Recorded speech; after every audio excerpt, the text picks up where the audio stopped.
Bonjour et merci à tous pour votre fidélité. Je suis vraiment heureux de voir chaque jour de nouveaux abonnés.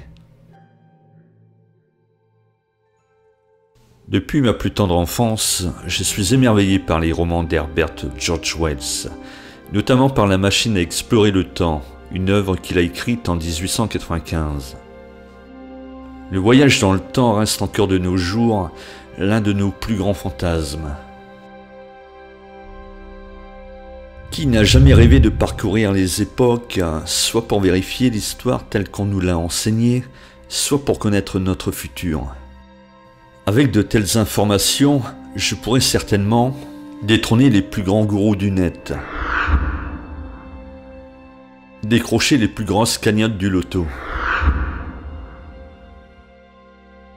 faire pâlir le plus grand voyant de tous les temps,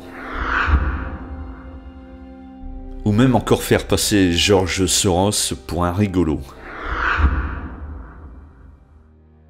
Eh bien, accrochez-vous, car il y a quelques années, aux États-Unis, un homme prétendait s'être enrichi grâce à ses voyages à travers le temps. L'histoire se passe en janvier 2003, à New York, dans les milieux financiers. La SEC, un institut en charge de veiller au bon fonctionnement des marchés boursiers américains, se penche depuis peu sur le cas d'un individu qui enchaîne les placements très risqués, et ce, en accumulant d'énormes bénéfices.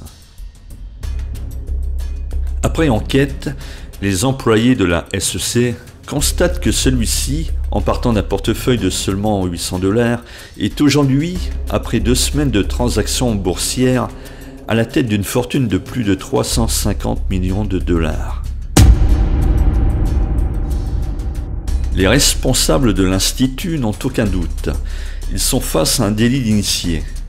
Le 28 janvier, ils contactent alors sans tarder le FBI afin qu'ils interpellent le suspect. Un peu plus tard dans la journée, un homme âgé de 44 ans, nommé Andrew Carlson, est arrêté par les agents du FBI à Manhattan dans un quartier huppé. Les enquêteurs, bien rodés à ce type d'affaires, ne ménagent pas l'individu et s'empressent de tirer cette affaire au clair. Andrew commence par nier les faits qui lui sont reprochés, puis révèle une histoire à dormir debout. Il dit venir du futur, de l'an 2256, et s'être servi de certaines informations pour gagner en bourse à coup sûr. Il précise qu'à sa place, personne ne pourrait résister à la tentation de devenir si riche en si peu de temps. Il ajoute qu'il avait l'intention de perdre un peu d'argent afin de ne pas éveiller les soupçons, mais qu'il a sous-estimé les services de sécurité. Consternés par les affabulations de ce dernier, les enquêteurs haussent le ton et lui somment de dire toute la vérité. Andrew se lève brusquement et propose de prouver la véracité de ses propos en donnant quelques dates d'événements importants à venir. Mais en échange, il demande qu'on le laisse repartir d'où il vient, soit à son époque, à l'an 2256. Bien sûr, affirment les fédéraux, donne-nous ces fameuses dates et tu pourras t'en aller librement. Évidemment, les agents du FBI se jouent du mythomane qu'ils ont en face d'eux. Sans perdre un instant, Andrew cite la deuxième guerre du Golfe en mars 2003, le premier président afro-américain en 2009, la mort d'Oussama Ben Laden en 2011, et le séisme financier de 2018 qui marquera à jamais l'histoire. Cette confession s'étale sur 4 heures, mais Andrew refuse de donner l'emplacement de sa machine à remonter le temps, de peur que cette technologie ne tombe entre de mauvaises mains. Durant sa courte incarcération, son avocat refusait systématiquement toute interview des médias. Quelques jours plus tard, Andrew fut libéré sous caution, mais personne ne le revit jamais, malgré une horde de chasseurs de primes à ses trousses.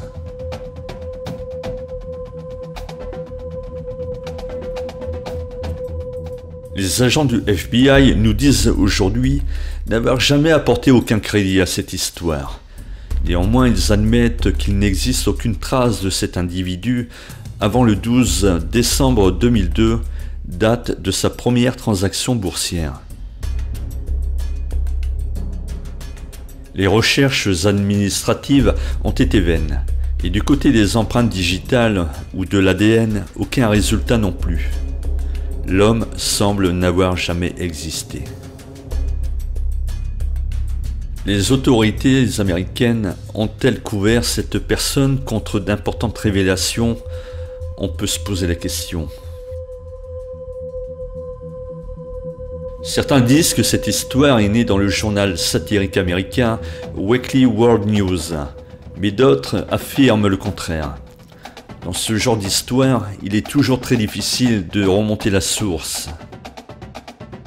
Le voyage dans le temps fascine toujours autant. D'ailleurs, l'un de nos plus grands chercheurs, le physicien Stephen Hawking, s'est penché sur la question. Stephen Hawking est aujourd'hui persuadé que nous pouvons voyager à travers le temps, notamment en utilisant les trous de verre. Cela dit, je n'ai pas oublié la petite fête qu'il avait organisée le 28 juin 2009 à l'intention des voyageurs temporels, en prenant soin de n'envoyer les invitations que le lendemain, afin d'éviter toute plaisantin.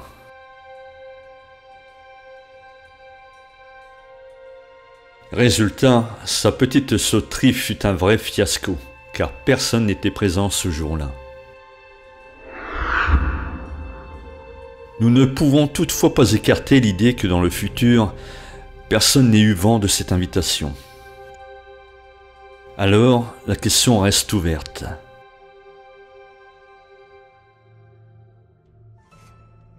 Pour rester en contact avec moi, abonnez-vous. N'hésitez pas à laisser en commentaire vos impressions, d'y apporter un complément d'information et de partager cette vidéo, car c'est le meilleur moyen de réveiller les consciences.